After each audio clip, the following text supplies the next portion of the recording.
Okay, we're ready to start. So let me our next presenter, Artus, has one of the most fascinating titles that I've seen. He's going to talk to us about how to understand our Wi-Fi brains and learn how to learn in a collective and digital world. So I'm anxious to learn about my Wi-Fi brain. So let me turn it over to Artus. So let's welcome Artus. Thank you. And can we actually say thanks to all the crew here, the video, the Reggie and David? They deserve their applause too, I think, because they're working hard as well. Thank you, guys. All right, so you heard the title, our Wi-Fi brains and how to learn. Any questions or anything that comes to your mind that you would like to absolutely cover before I start? Just raise your hand and shoot out a word or anything. Yes. Artus, can you, as you go through your talk, can you give us some very real examples of how this would apply to improving our training? Sure. Just real examples. Real examples. Real examples. All right. Thanks. Anything else we want to cover? Anything that comes to your mind? Yes? Here?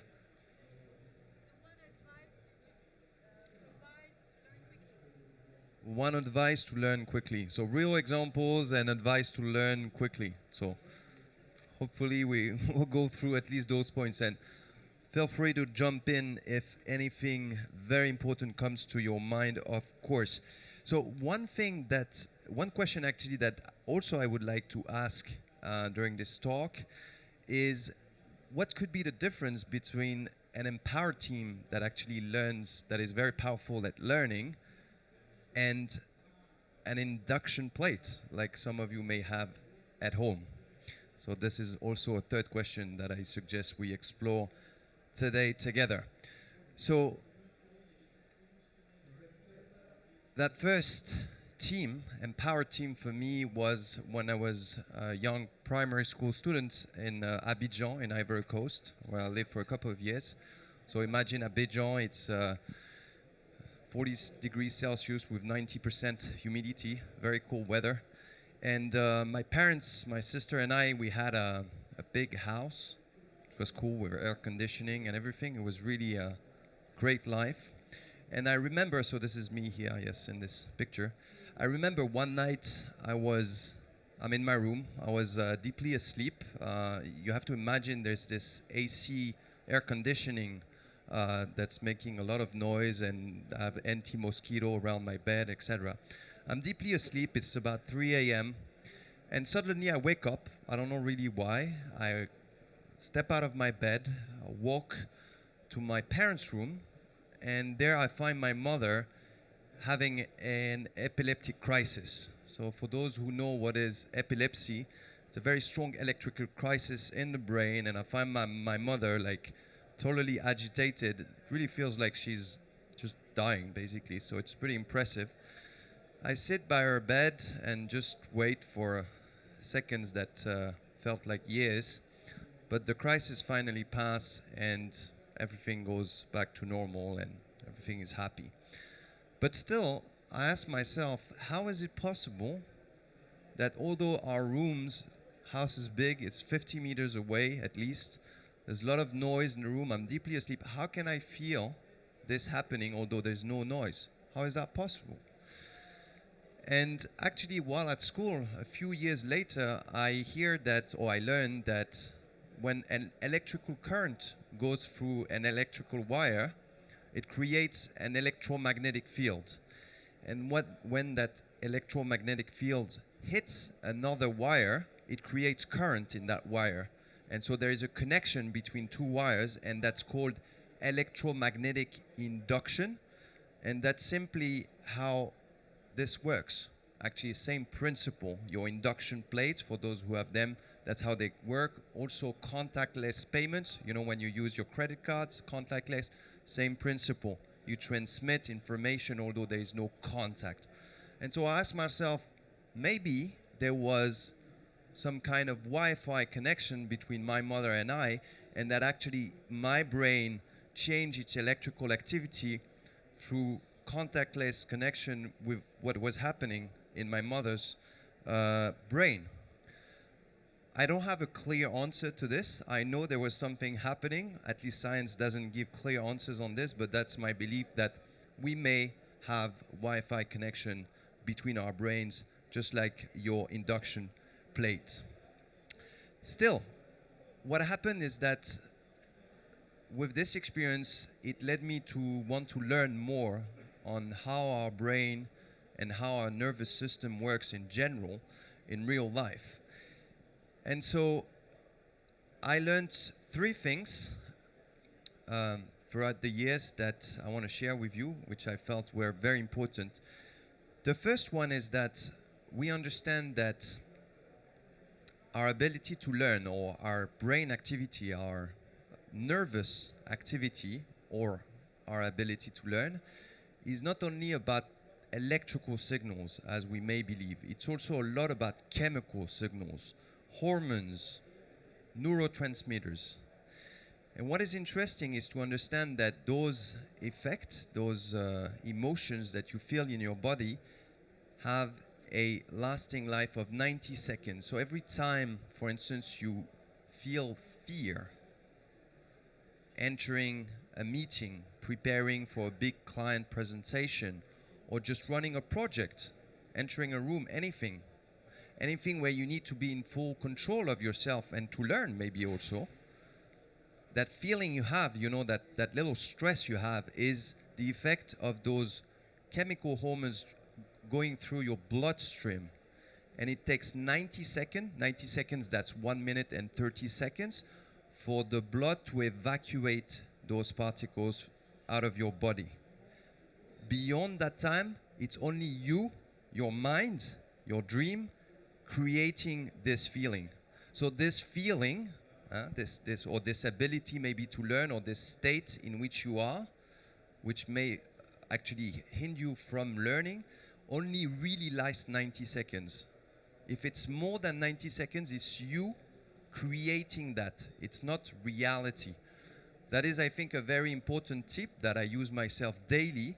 Whenever you want to learn, or you want to give an organization its ability to learn, understand that the physical process only lasts 90 seconds. Then it's created by your mind.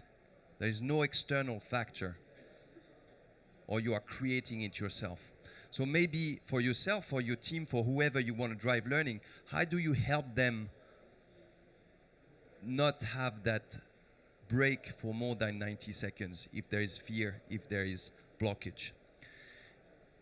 The second thing I learned that struck me in our ability to learn is that we often say that our brain is fixed after teenagehood.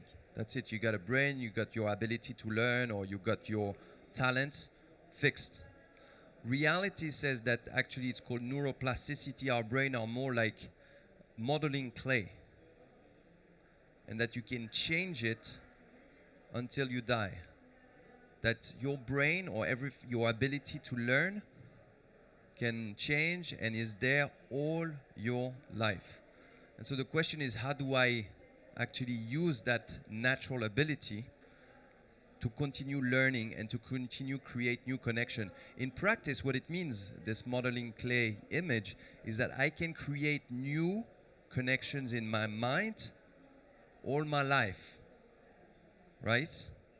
I can create those all my life. I can even change my brain structure, so I can change my habits, how I perceive emotions, how I am with people all my life. It requires some effort, but it's possible. When maybe 20 or 30 years ago, we didn't think it was possible. We thought, you're 18 years old, that's it, done.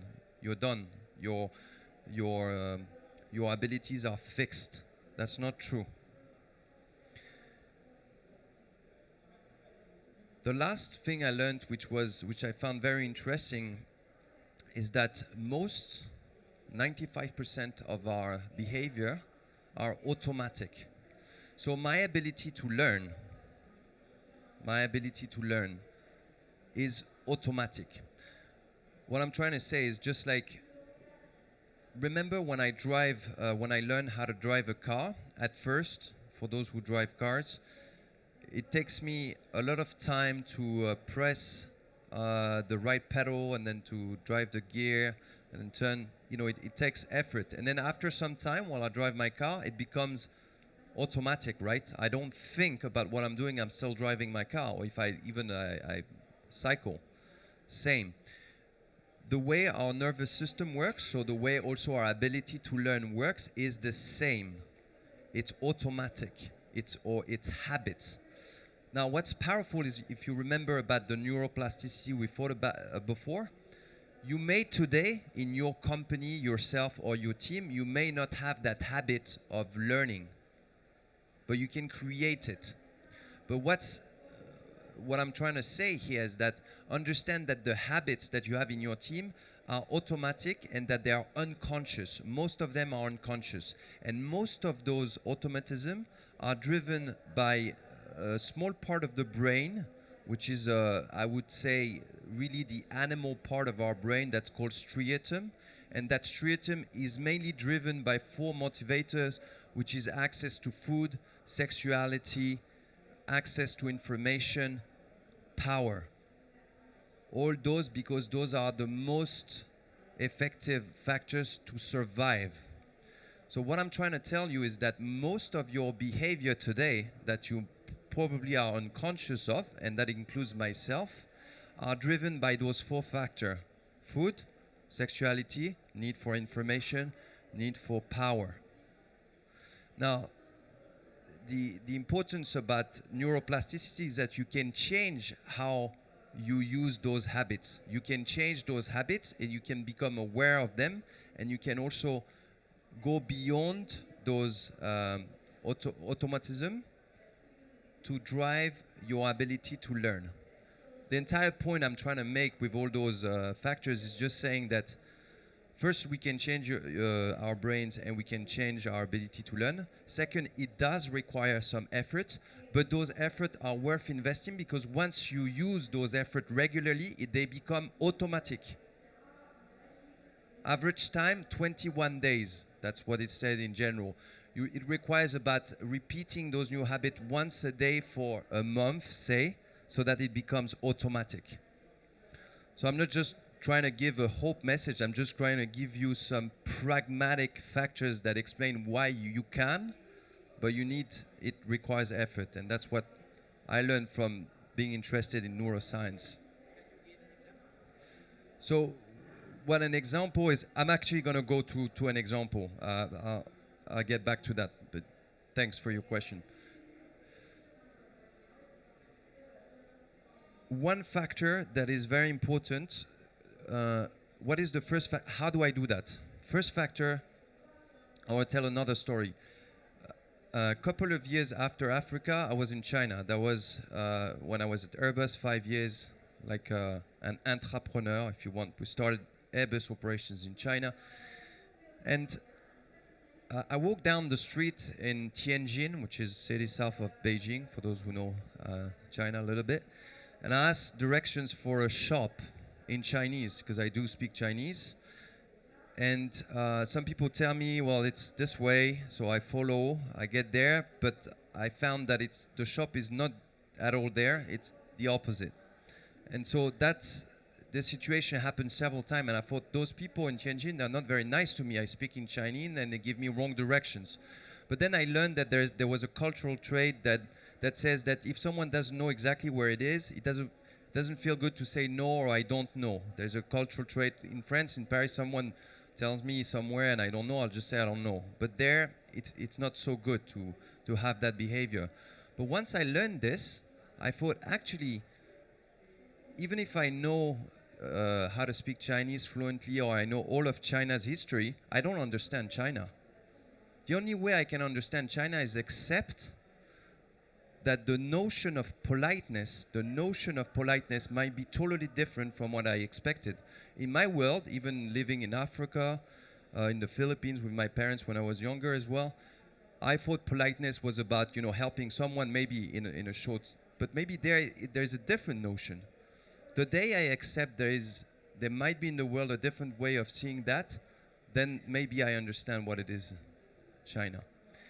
The reason I'm telling you this story is just to say that the first factor on how to learn or to be able to learn in my team, on myself, I need to accept the possibility of having different point of views, of having different way of seeing the world that may be as fundamental as politeness.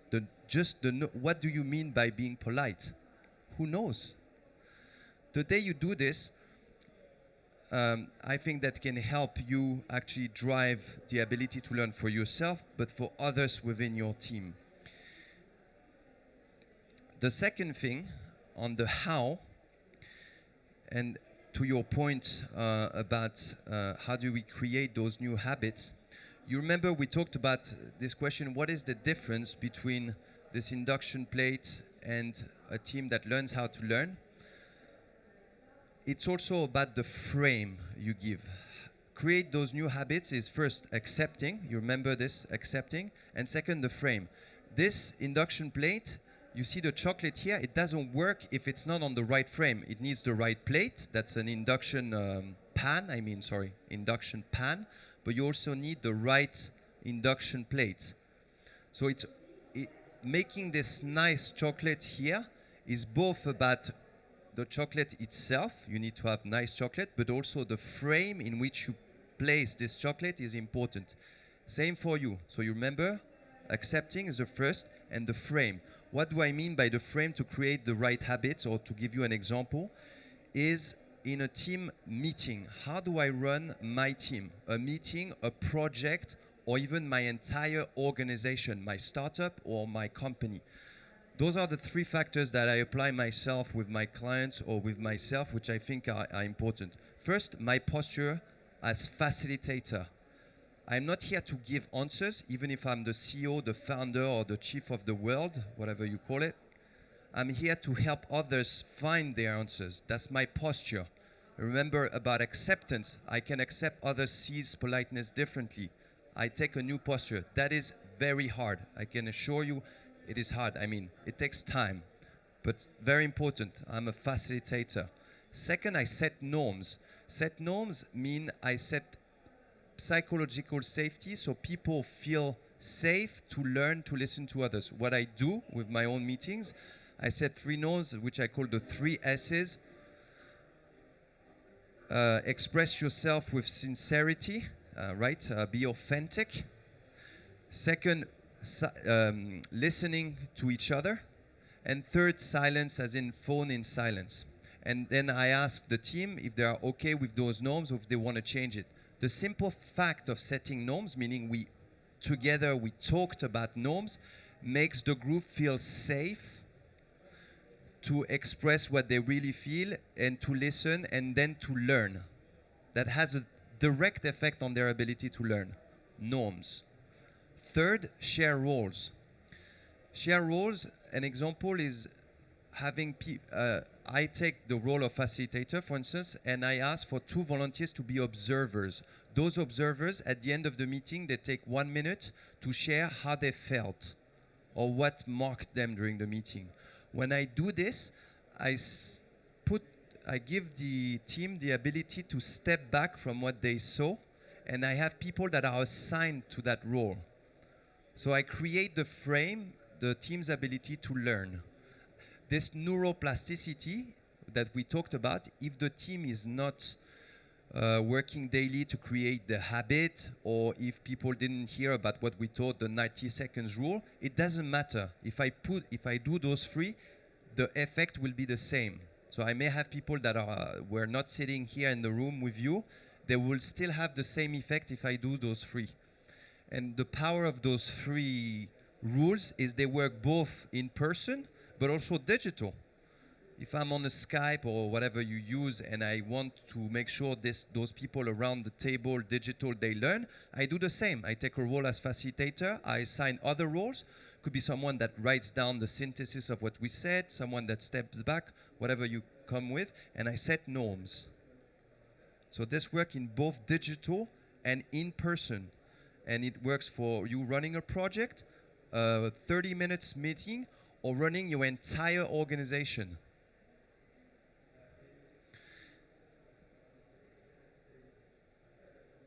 So the point you remember is, I don't know actually if our brain works like Wi-Fi, although I have a strong belief there is something like this happening. The only thing I'm sure is that the ability to learn is both dependent on the chocolate yourself, right?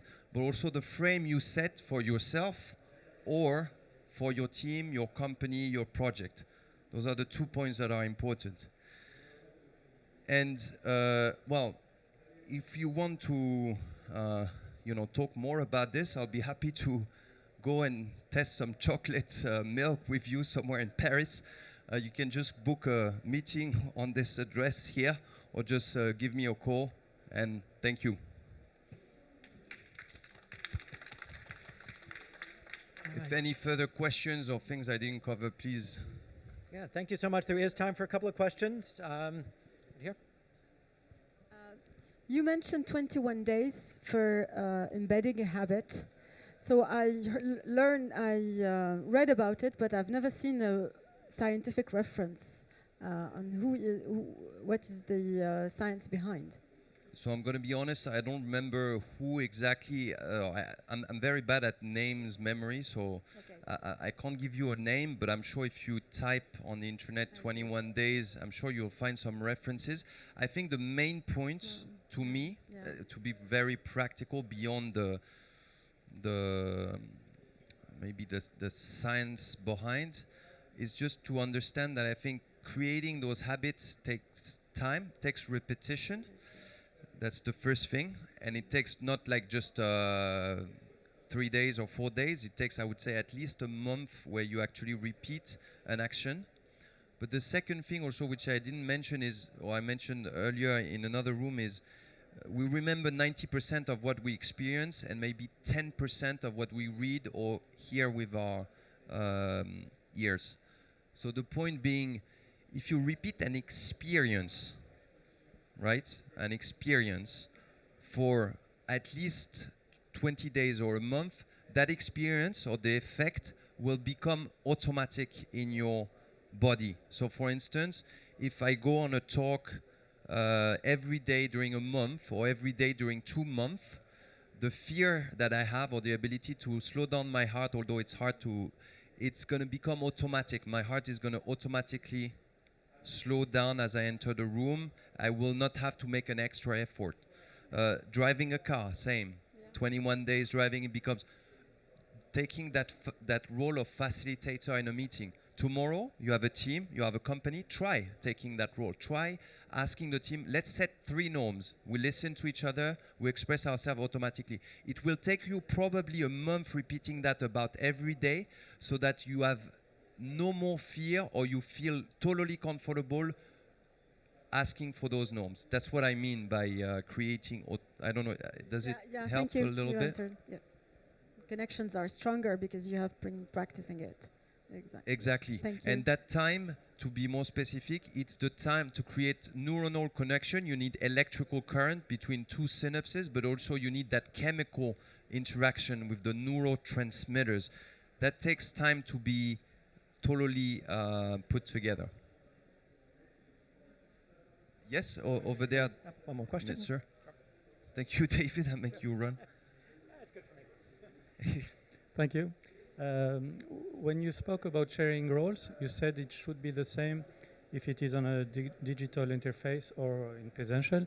Don't you think that in digital there could be some perhaps overplaying sometimes, having a certain role because you don't have the real personal touch between people? That someone, for example, will play another role because there's some virtuality. Oh, I see what you mean. Yeah. No, I understand your point, but maybe what I was trying to say is just this could apply to physical sense as well. Sharing roles means everyone attends the meeting in any case, and anyone participates. Everyone has the same implication on that level. It's just that you add another layer to it, saying some people will also, at the end of the meeting, share how they felt.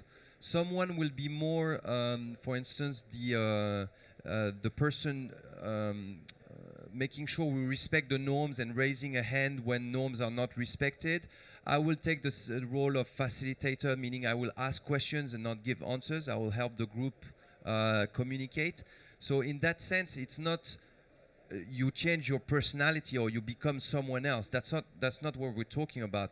Taking a role doesn't mean here is Artus and now I take another personality. I'm still Artus, but on top of being myself during this meeting, I also, during this meeting, my role for the meeting is to be facilitator or to be observer on top of participate. Does that make sense? Yes, but my question is, due to the virtual interface, Yes. can people change personality because of the distance and because of the My experience is no, that doesn't make a difference. And actually, the more you set the norms and share roles, the more people feel safe. And so the more connected they feel to people, although they are not in physical presence. And so the less you have this effect. It's actually very powerful to help the group be very creative and efficient, especially when you are distant, because you don't have the physical interaction. and more confident, I suppose. Yes, so I would actually suggest that those roles are even more important when you are distant than in person. Thank you. Great. Thank you so much. All right. Well, thank you so much, Artus. That was a wonderful presentation.